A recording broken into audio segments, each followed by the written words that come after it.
Hello, everyone. Welcome to the very last panel on the very last day of the BSB Bookathon Fall Edition.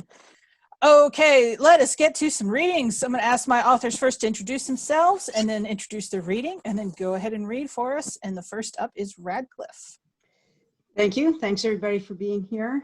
I hope you can see this. Let me see if you can see it. I have to look at this. Yes, I am reading from Treacherous Seas, which is the 10th in the Provincetown Tales. It will be out in November. It will be available for sale on our web store November 1st. And for those of you who are not familiar with the series, this is obviously centered in Provincetown, and it features long-running characters Reese Conlon and Tori, her wife, who is one of the doctors in town, and they will be prominent in the story.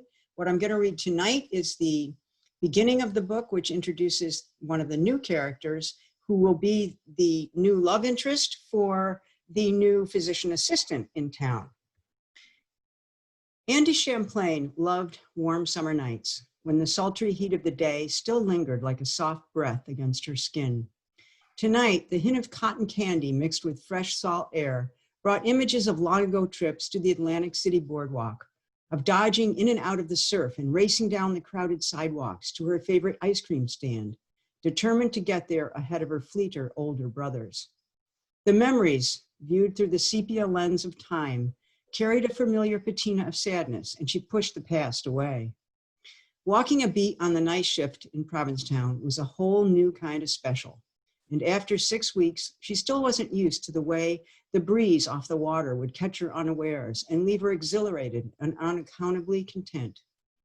As she passed through the intersection at Standish and Commercial, maneuvering her way through the crowd spilling out of the ice cream shop on the corner, she scanned down the wharf to the harbor. Past the blinking lights on the fishing trawlers moored along the dock, in the darkness at the far reaches of the bay, pinpoints of light dotted the inky water, as if the sky had turned upside down and dumped the stars atop the waves. Further out, Long Point, the rhythmic pulse of the lighthouse beacon beat in counterpoint to the lowing of the foghorn. While here on the street, winding along the harbor's edge, at just before 1 in the morning, life bustled as if sleep was a forgotten pastime. Many of the stores clustered along Commercial Street in the center of town had closed at sundown, but the bars and clubs were open, as was the Mediterranean place across from Town Hall, the cookie and candy place next to it, and of course, Spiritus Pizza, the final congregating point for partygoers before everyone finally disappeared into the condos, bed and breakfasts, and rare motels. Being on foot after riding in a patrol car during her month-long training period suited her fine. She relished the chance to feel the night tingling on her skin, to get close to the life that seethed along the main thoroughfare and up the narrow alleys, to breathe in the fragrances of pizza and steak and the occasional whiff of a tantalizing scent as someone brushed past her, smelling like sin. She'd smile in appreciation, then keep her eyes forward and keep walking. The week leading up to the 4th of July holiday had seen 10,000 more people crowding into the 2-by-3 mile town on the very tip of Cape Cod. What had been pleasant throngs before was a crush now, day and night. Tour buses arrived first thing in the morning and disgorged hundreds of travelers who descended on the funky shops and restaurants in a frenzy. The ferry brought scores of day trippers over from Boston, and the more people there were, the more business for the small Provincetown police force. And Andy loved it. The more action, the better. Movement, adrenaline, and danger kept her fed as surely as any food. Her radio crackled just as she passed in front of the Unitarian Church. 3 Baker 15, report of a 4-4 at the Ale House, Ralph White, the dispatcher at the station, reported. A disturbance, a bar fight most likely, or one about to erupt, was practically a nightly occurrence. At closing time, the occasional rumpus wasn't unusual, not with a few hundred sexed up, usually liquored up bodies jousting for a hookup, or realizing that the person they'd come with had already hooked up elsewhere. Usually, just walking into the place quieted things down. At least in her 6 weeks experience policing in the town, that had been the case. Andy's pulse kicked up a notch. 10-4, Andy replied. I'm a minute away. Adam 110 en route, 3 minutes out, Ralph White added. Copy, Andy said, breaking into an easy jog. She was right around the corner from the bar, a popular place on a side street halfway between Commercial and Bradford. Mostly a guy bar, but not exclusively. Known for its leather clientele, but again, not exclusively. She'd reached the place a good 2 minutes before her backup. Bree Parker, who'd been her training officer the month before, would have trouble getting through town in her patrol car, even if she put her lights on. People just couldn't move out of the way in the narrow one-way street, even if they wanted to. And most of the time, the pedestrians played chicken with vehicles just to register their displeasure at being inconvenienced while out on a stroll. And really, what was the point of waiting while whatever was going on inside heated up? She was already there. The longer she waited, the more chance things would escalate. She might be new to town, but not to the job. She gave it another 30 seconds until a clutch of people burst out of the doors, one of them yelling, "That maniac's got a knife!" Andy jumped the 3 steps to the narrow porch that ran the length of the building and pushed her way through a clot of customers, all trying to get out through the single narrow front door, keying her shoulder radio as she went. Reports of an armed civilian entering premises. 10-4, advising backup. The interior of the long, narrow room was about as dark as the night had been, and fortunately, Andy could see fairly well. She'd never been inside, but the layout was uncomplicated. A bar ran down the entire right-hand side with the usual mirrored wall behind rows of liquor bottles. The bar stools were buried behind patrons 6 deep, who surged toward the exit in a sluggish jumble of arms and legs. A red strobe, angled in the back corner above an empty 10-foot square stage, illuminated more people, the ones who weren't shoving toward the door, jostling in a loose circle facing into the center of the room, which was populated with small tables and chairs pushed askew. Whatever the action was, it was there. "Police," Andy said tersely, shouldering her way forward through the ring of onlookers. "Break up. Police."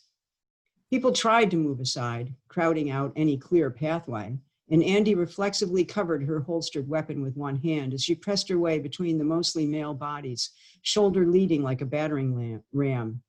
A male voice, gone high with anxiety, shouted, "For God's sakes, Max, put it down." Andy finally managed to push her way between 2 burly men, one in a tight black tank top with the arms the size of tree limbs, big trees, and the other with backless chaps exposing a fleshy bare ass, and got a look at the rest of the action. In the center of the ring of onlookers, 3 men, 2 in various combinations of leather and denim, and the other one, incongruously, in a polo shirt and khaki pants, occupied a small circle of light beneath an overhead spot. The taller of the 2 leather guys was shirtless, with a leather harness strapped over his chest, a big steel ring in the very center. In blue jeans so tight and threadbare, Andy could count the veins on his dick if she cared to. She didn't, especially not while he brandished a 9-inch blade, slim and narrowed to a nasty point. Switchblade. He flicked it in the face of the preppy-looking guy in the khakis, shouting, "Let's see how quick you are to go after someone else's husband next time, you little cocksucker." The guy in the polo, looking as pale as white flour, even in the dim light, held both hands up in front of his face, palms out. "No way, man. I didn't know. He never said he was with anyone." The knife wielder glanced sideways. "Oh, is that right? Maybe you're the one who needs the lesson."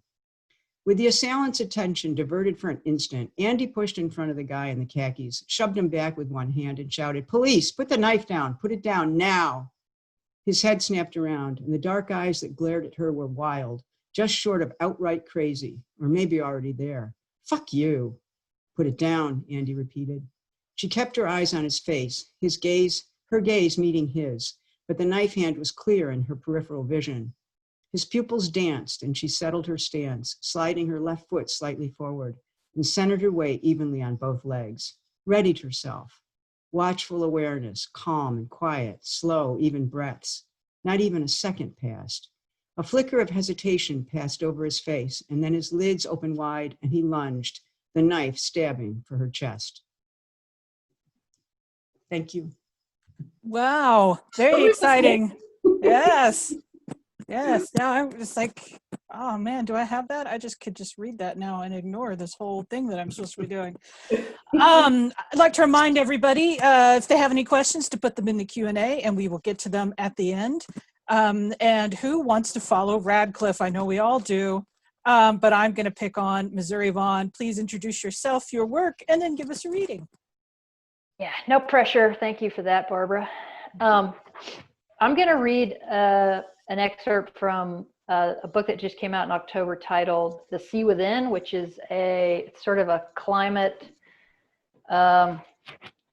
science adventure story set in the not too distant future. This scene is two main characters who met at a bar and had an encounter in a bar, and then later ended up surprising each other at a mission briefing, basically to go save the planet. So there's an elite team of people that are being selected to go save the planet, and these two individuals find themselves in this meeting, and one of them is not very happy about it.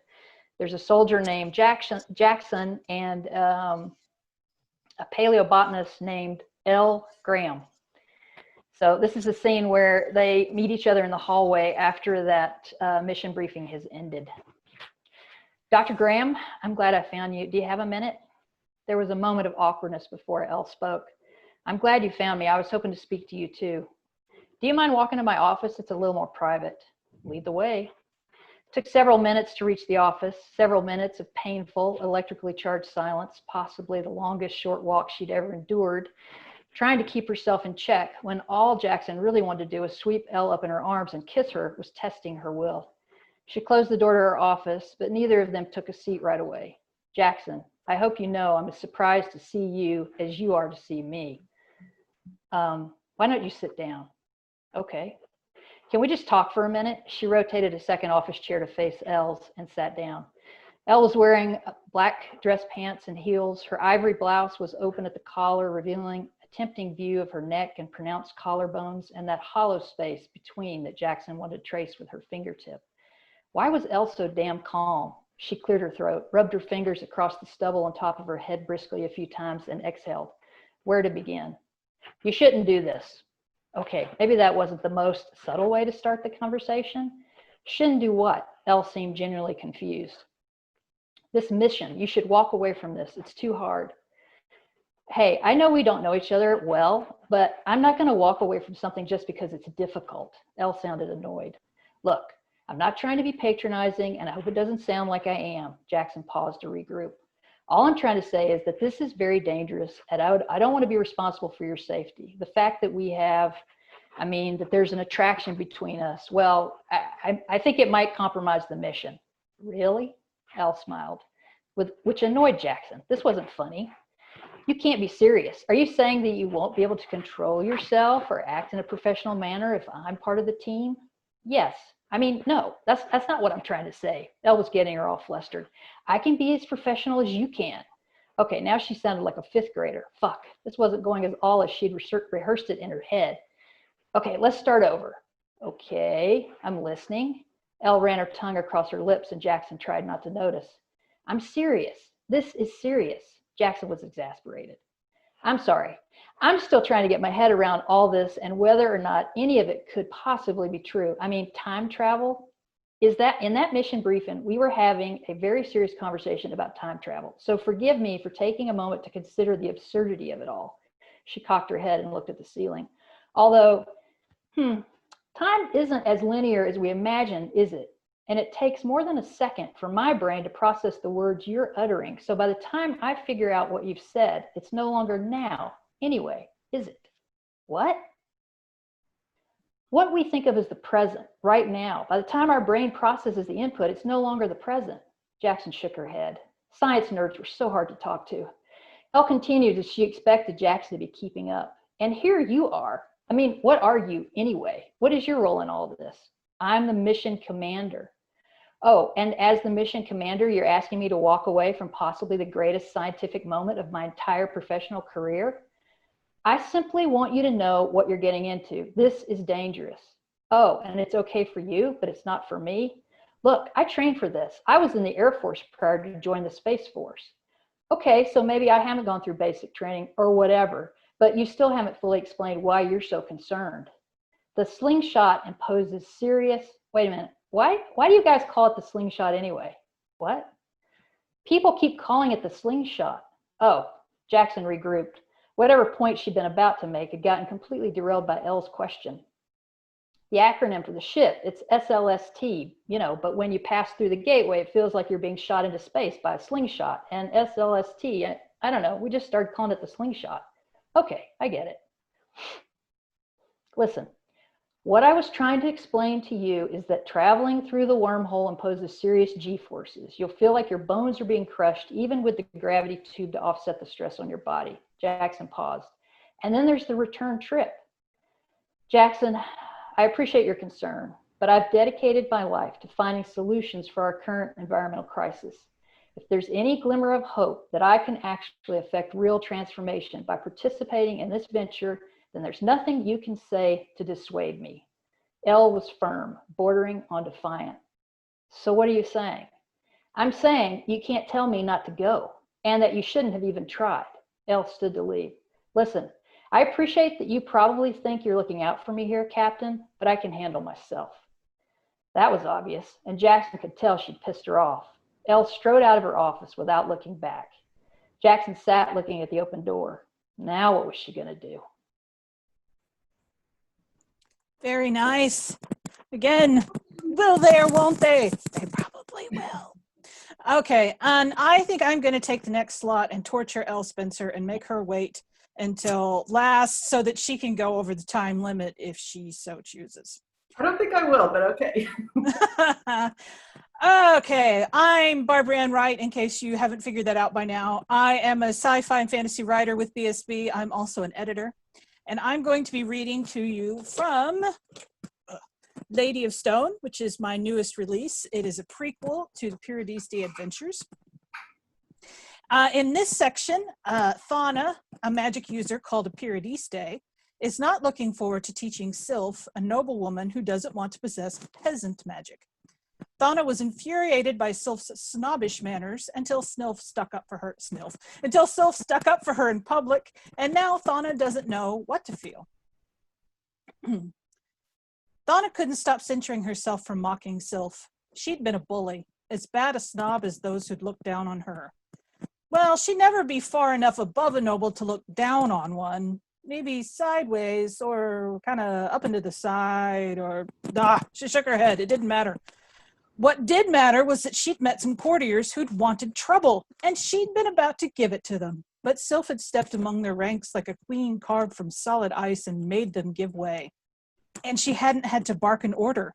She'd just given Thana the courtesy she was due as a human being, not to mention someone who lived near the royals and worked with them too. As Thana stalked down the hall, she came around from gratitude to recrimination again. She could not fall for one kind gesture. Sylph wouldn't have done anything if Thana hadn't already saved her. She had to put Sylph and all these tangled emotions from her mind. She had a magical mystery to deal with. She'd heard rumors about Paradistes losing control of their powers. There had even been a few explosions. She'd paid a visit to the academy trying to find out more. She'd sent contacts to check on rumors, find out what actually happened before any Paradistes met the Queen's justice. And now she needed to meet with Prince Gunnar. Luckily, he was already thinking ahead. She'd received a message from him, a summons to meet on a secret balcony. She paused in the alcove where the secret passage was hidden and studied the tapestry that concealed it. She had to repress the desire to tap her foot as a servant wandered past. At least she wasn't politically active enough for any courtiers to try to follow her. That led her back to thoughts of Sylph and the deft way Sylph had gotten those courtiers to stand down. Thana smiled again, even if she warned herself not to get too attached. Sylph could break her heart in two without even trying. It's what nobles did. They used people until there was nothing left. Finally, the hall emptied and Thana lifted the tapestry and stepped behind it. The wall slid soundlessly open, revealing a flight of stairs. At the top, Prince Gunnar waited on a balcony overlooking the fields surrounding the city. A hint of chill remained in the air, but the fields and forest beyond popped with every hue of green. The river sparkled in the distance, curling out of sight as it flowed away from the docks and down to the sea. Thana leaned on the low wall beside the prince. His face was relaxed, with none of the languid airs he usually donned. Out of the eye of courtly magpies, he could actually loosen up. "Thanks for coming," he said. "I wanted to talk to you in person, far away from anyone who might listen in." He sighed. "And away from any pyramids that might explode."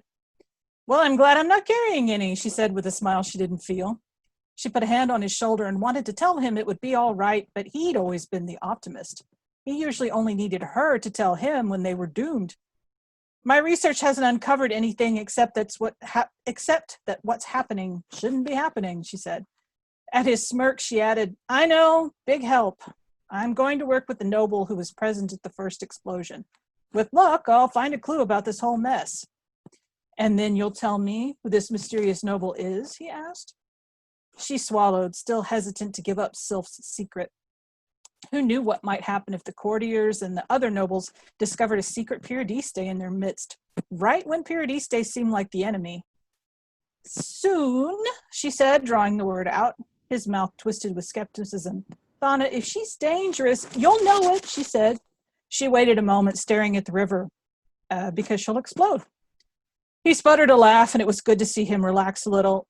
Please let me know before that, he said, unless you've exploded too. Deal, she said. Now he laid a comforting hand on hers. You'll figure it out. I have complete faith in you. Well, thanks, she mumbled. I'm sure the noble will give me a lead I can follow up. Right now, I've got nothing.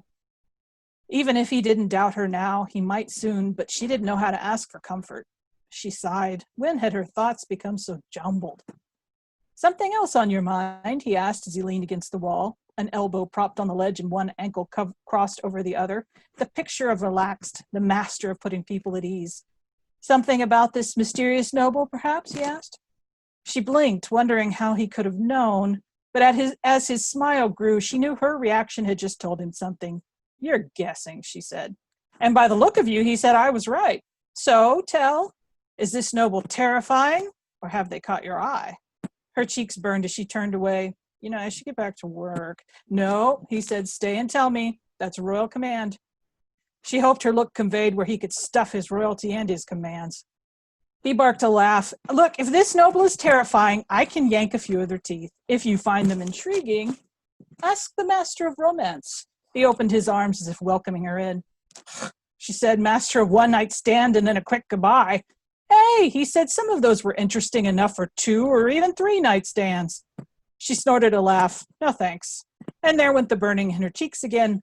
His eyes widened. Are you in love? He asked. Shut up, she said as she turned for the stairs again. He raced around her, blocking her path. Are you? You have to tell me, Thana. I tell you. I wouldn't want to know, she said. When he dodged to stay in her path quick and lithe, she sighed. I don't know this person well enough to be in love, she said. But you can't get them out of your mind, he said. The garden explosion was the day before yesterday. Of course, they've been on my mind. Sometimes Sylph was naked in her mind too, but she didn't mention that. Her cheeks had probably told the secret for her by now. He leaned back, the wonder on his face softening to consideration, the grin becoming a smirk again. She put her hands on her hips and waited, but he only turned to the side, gesturing that the way to the stairs was clear. Thana stepped that way, trying not to stomp or sulk or blush any harder. When you tell me their name, he said behind her, I want the whole story. She strode on, glad the darkness hid her face. And that was all for me. Oh, thank you very much. Again, a reminder, if you have any questions, put them in the Q&A box. And last but certainly never, ever least, we have Elle Spencer. Please introduce yourself, your book, and then give us a reading. I am Elle Spencer, and I'm going to read from my latest book, The Holiday Treatment, which comes out November 1st. So Holly Hudson is a story editor by day and a screenwriter by night. She works for a cable network that does Christmas movies. So her life kind of revolves around Christmas. So when the actual holiday rolls around, she's a bit of a bah humbug.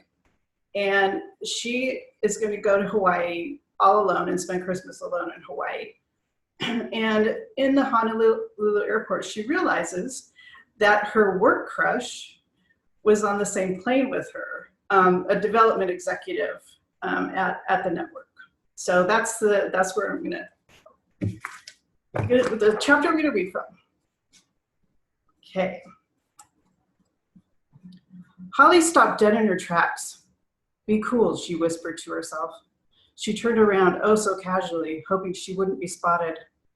Don't be daft. She probably won't even remember you. And stop thinking words like daft. You're not British. Holly took a breath and peeked over her shoulder. Meredith Drake, AKA Madam President, had moved through the crowd to the luggage carousel. Madam President was the nickname Holly had recently conferred upon her crush, resulting from a fantasy involving a certain desk in the Oval Office. How the hell had Holly been on the same flight to Honolulu with her and hadn't even known it? It seemed wholly unfair. It also seemed like her fantasy should have taken place on Air Force One. Meredith had probably been in first class, which explained why she looked so well rested. Her short brown hair lacked the typical flattening on the back of the head that usually happened on a long flight. It had a slight wave to it, no frizz, a pretty shine, and Holly was sure that if Meredith jumped up and down, her hair would have a natural, hairspray-free bounce to it, which meant it was being held in place with nothing but God's love. Of course it was. Holly lowered her gaze to Meredith's off-white linen pants, loose except for the part that hugged her backside perfectly. She wore a fitted navy blue t-shirt that made Holly pray she would turn around, and a gray cashmere scarf that had probably kept her cozy on the flight. Holly, on the other hand, felt like a hungover, crumpled piece of Kleenex due to the one too many glasses of wine she'd had the night before. She hadn't worn her nice track pants. Nope, not Holly. She was in sweatpants and a hooded sweatshirt that said Nantucket and had a drawing of a whale on it. To say she was a bit worse for wear would have been an understatement. It didn't help that she'd been stuck next to a guy who'd snored his way through the entire flight. No matter, she had a plan. She'd hold back and leave her luggage on the carousel until Meredith got hers and left. Then everything would be fine. She moved through the crowd, but kept her eye on Meredith.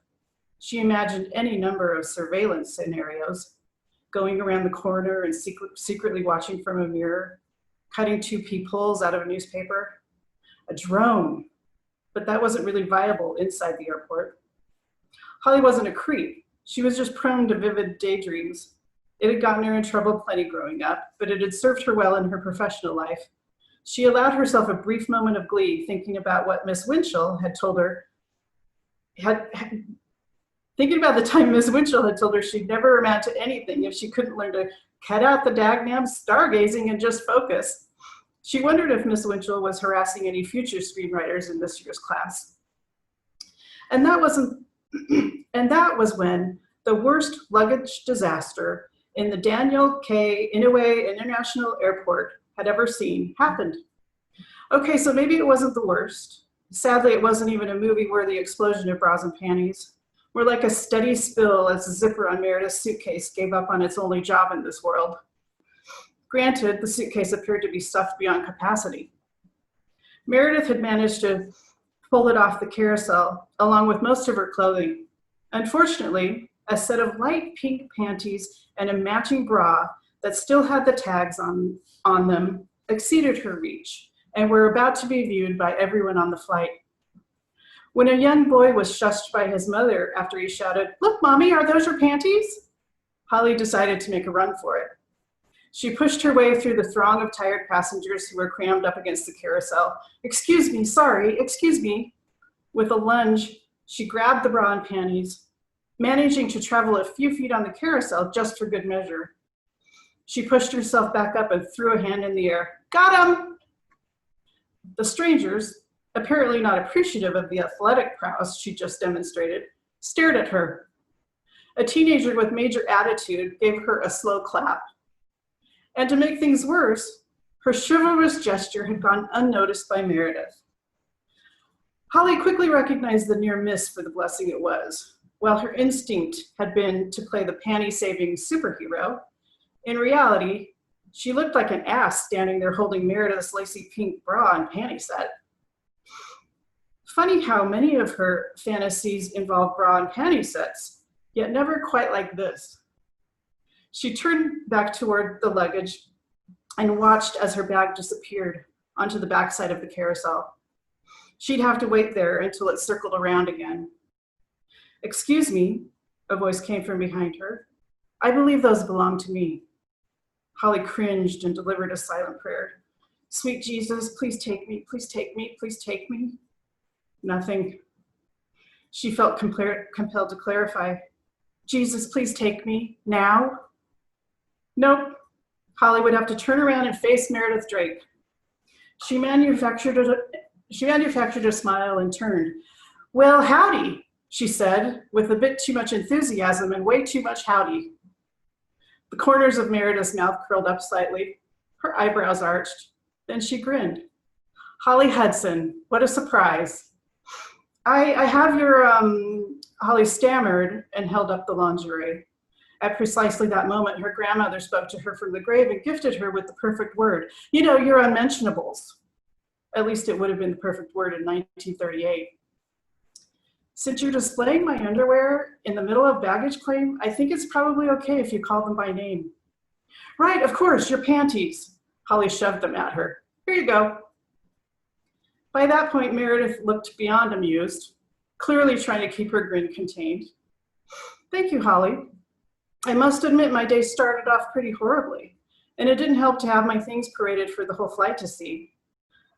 But seeing you risk life and limb, or at least a very public trip around the carousel, really put things into perspective for me.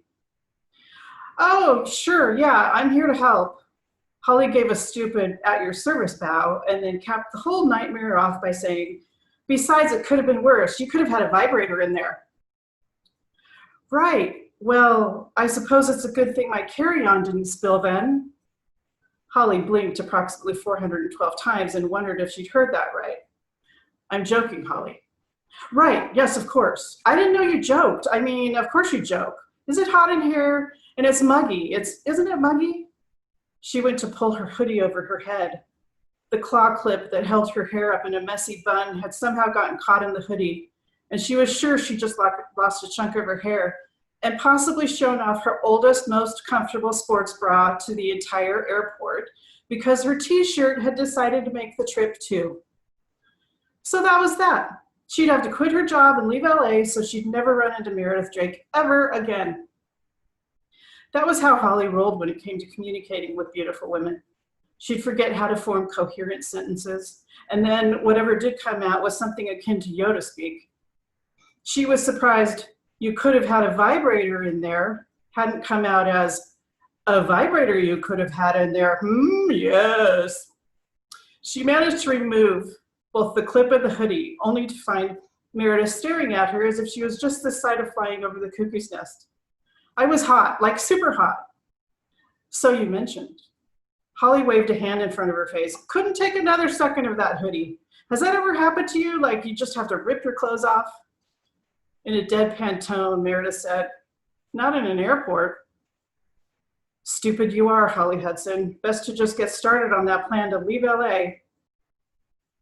Do you know where the taxi stand is, or should I take an Uber? Meredith asked. I was supposed to be traveling with my sister, and she's the one who knows Honolulu like the back of her hand. Holly got behind Meredith's luggage cart and gave it a good push. Follow me. Once they got outside, she realized it had rained and there were puddles everywhere. No wonder it felt so muggy. Watch out for the... But it was too late. Madam President had stepped right into a puddle and mumbled, fuck me, under her breath. In an effort to shake the water from her expensive-looking loafer, she ended up kicking it off. It landed smack in the middle of the puddle. I got it. Holly picked up the shoe and wiped it off with her hoodie. She noticed Meredith's expression had changed. She looked like she was about to cry.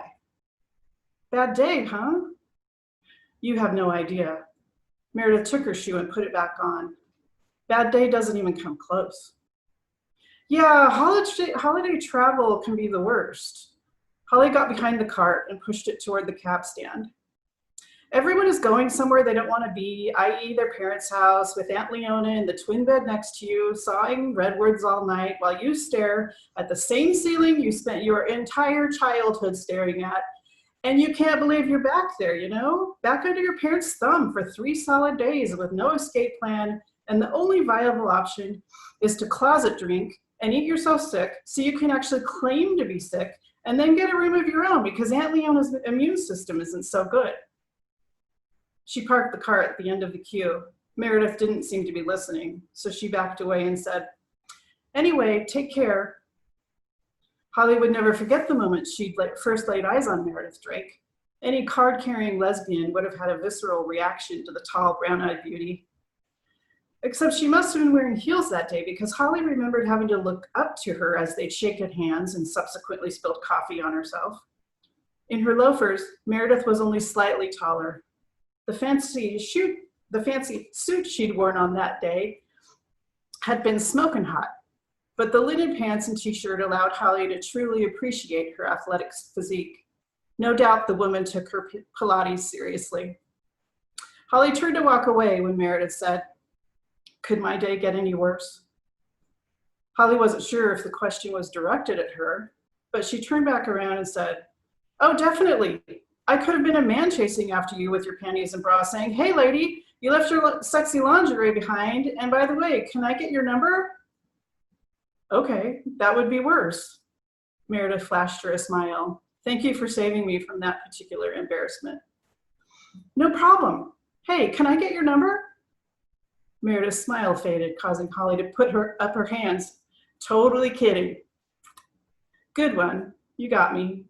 "Right," Holly said. "I'm a jokester. I make stupid jokes all the time. One right after the other. They just spill out. So really, you have nothing to be embarrassed about because I'm the hold my beer girl." Meredith raised an eyebrow. "Hold my beer?" "Yeah, you know, if someone does something really stupid, I always manage to up the ante. Like what just happened now with Meredith circled her own head with her finger. Holly covered her face with her hands and groaned, then dragged them down her cheeks and said, "Did you by any chance see my bra? It's my airplane bra and my Sunday bra and sometimes my Monday bra if the thought of going to work is too much for me and I just need, you know, something soft wrapped around me." "Everything in the trunk?" the cab driver grumbled, taking Meredith's attention away.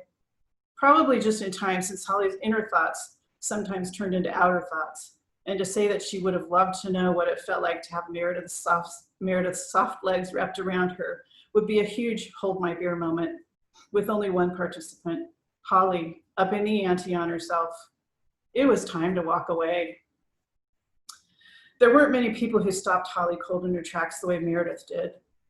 Sure, LA was full of beautiful women in all shapes and sizes, but the thing about Meredith Drake, well, she exuded not just one of Holly's weaknesses, but two: power and attitude. In fact, if Holly wasn't so averse to pain, she'd probably let a woman like Meredith throw her up against a wall and dominate her, tie her to a bed and blindfold her, maybe pull her hair a little, possibly the candle thing if she asked nicely. They'd need a safe word. S'more. S'more would be their safe word. Except that would never work because things could go downhill whenever someone simply wanted more. She decided then and there that their safe word would be no. It was straightforward and to the point. Also, she never really should have watched that damn Shades of Grey movie. And now, she just needed to walk away before she turned bright red due to her scandalous thoughts. Okay then, I should catch up with my family because who comes to Hawaii alone? Holly? She stopped and turned back around. Yes? Merry Christmas. Holly rarely returned the sentiment anymore. It had long ago lost its meaning after she'd heard her parents use the phrase practically year-round. She preferred something simple like, "Yeah, you too," which came out of her mouth a little too fast given how sincere Meredith seemed to be. Meredith had said, "Merry Christmas," but her eyes were saying so much more. "Thank you? Wish I could give you my number?" Okay, so not that last one, but Holly could dream, right? She could also say, "I mean, Merry Christmas to you too, and Happy New Year, and whatever comes next." Valentine's Day?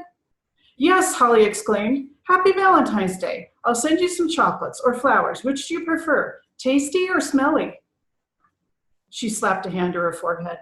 Crap, that sounded gross. Never mind, I'll work it out. You just go on and enjoy Hawaii, okay? Go get laid and all that. I mean, you know, the flower kind, LEI. The door closed before Holly got out that last part. So that meant that the last thing Holly Hudson ever said to Meredith Drake was to get laid. Freaking fabulous. It's fantastic. Oh, I love that book. Okay. It's really funny. Oh, the whole time I was reading that, I was just falling over laughing. Yeah, screw having to tell you about plot and stuff. I'm just like, tee. Did I go over time? I don't think so. We've got 10 minutes left. Nobody's put any questions in the Q&A, so I'm just going to ask you something. And Elle, I'm going to stick with you because I've got you right here. What was your inspiration behind this hilarious book? My inspiration was my wife, Nikki, and my friend Paula, who both love Hallmark Christmas movies. They're so cheesy and they love them so much. And so this was about me kind of trying to write something for them and the lesbian world. Because we have to watch straight people at Christmas time, you know, under the mistletoe and whatnot. Maybe Hallmark will pick this one up. I would actually watch the Hallmark Channel for that movie. They are losing out. She called the network Wife Time. It's Wife Time in the book. Right? Oh, so good. Well, Missouri, did you write about climate change now for, you know, what everything that's happening, or have you wanted to write about it for a while? You know what's weird about this book is I've been interested in sort of climate science for about 10 years, and so I kind of keep a little stash of articles about it, and I just keep reading about it. And then I had pretty much done the first draft of this book when, like, the shitstorm that is 2020 started in California, you know, with the heat lightning, 1,000, 10,000 strikes, you know, wildfires, 4 million acres have burned, and then a pandemic happened.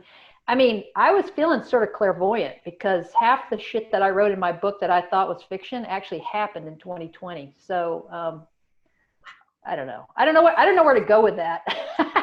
I think I need to go read Elle's book to regroup from the book that I wrote. That's actually a little bit too much like reality right now. It's a palate cleanser. Yeah. You read about the woman who gets into these situations and yet you love her so much, but oh my God, the things that happens to her. And Rad, every time you're like, maybe not another Providence novel, they drag you back in.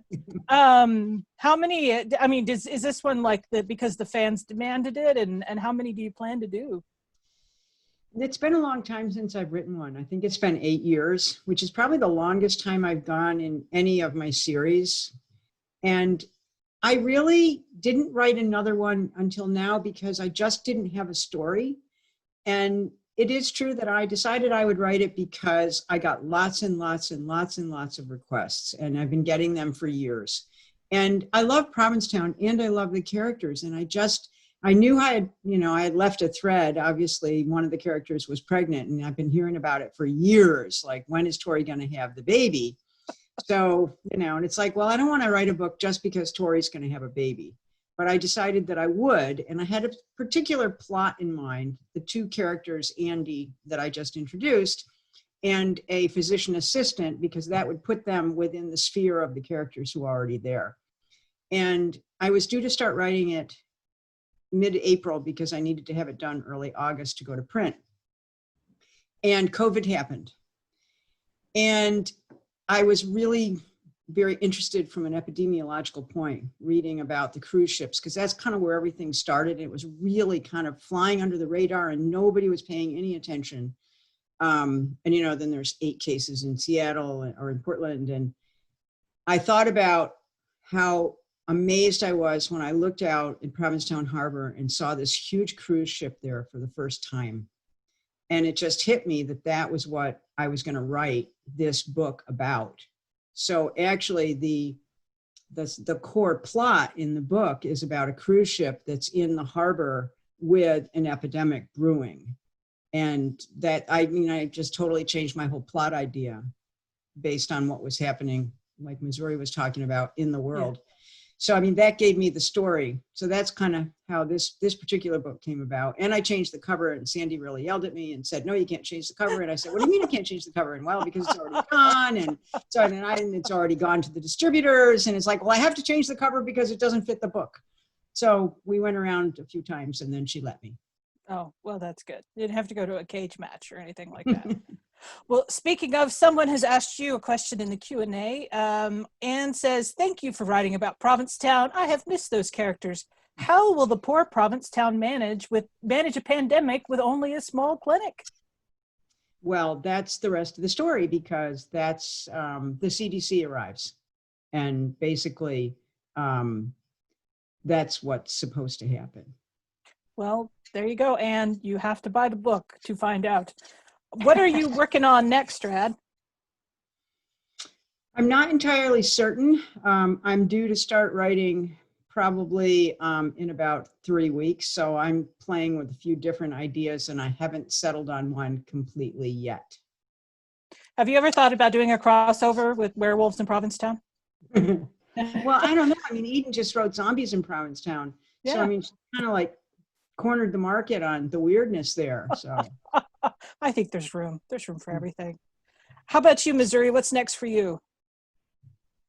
I have a totally different book coming out in the spring titled The Mandolin Lunch. It's a contemporary romance about an art teacher and a music teacher who have to share the same space, and they're either going to drive each other crazy or they're going to fall in love. And it's set in a rural small town in North Georgia. So totally different from The Sea Within. How do you get out of the headspace and get back into this headspace? Do you have to, like you said, you're going to read Elle's book, but I mean, is there anything else you got to do? You know, I think I needed a break from too much reality. So I needed to imagine a sweet story that's hopeful, where, you know, everything happens, all the good things happen to all the right people, right? That's kind of what I needed. So maybe it's a little bit of a antidote, I'm not thinking of the right word, but a little bit of a Band-Aid for what happened to all of us in 2020, you know. An antidote. Antidote, yes, that was the word I couldn't think of. I was having word blindness. I was like, that's fine. Antacid? No, that's not what it is. Yes, I need an antacid for the current times. Yes, I do too. Me too. What about you, Elle? What's next after the holiday treatment? After the holiday treatment is my next book called Give In to Me, and it's about a successful author and a blogger who happened to hook up, a book reviewer blogger who happened to hook up, and it turns out that the blogger gave the author the worst review she's ever had on a book. And so then things get complicated for them. Yeah, I bet. Yeah, that'll be fun. Yes. Yeah. Your books always have this degree of humor in it. So do you carry that? I mean, the holiday treatment more than any other, I would say, but do you carry that through? Are you going to keep that up in your writing? Yeah, the holiday treatment for sure has a lot of humor. You know, this one is based in LA, going back to kind of the world of Cassie Lacey, Hollywood. You know, they're going to make a movie adaptation of one of the author's books. So, you know, there's still some humor, but it'll be a more serious book. Okay. Well, that's fine, I guess. And because I've been on this panel too, I'm going to ask myself, what's next for you? I currently just finished The Noble and the Nightingale, which is the first in a new fantasy series. I'm going to write a trilogy, which I already got all the covers done at once. So that was really fun. I've never got to do that before. And also means that like Bald Strokes has to buy them. No, it's not true at all. Anyway, I think it's all going to be great. So we're all working, we're all good. We're all hanging in there. And thank you, everybody who's listening, for hanging in there with us this whole weekend. It's been a blast. And there's another Bookathon, I believe, in January. Is that correct? January, December?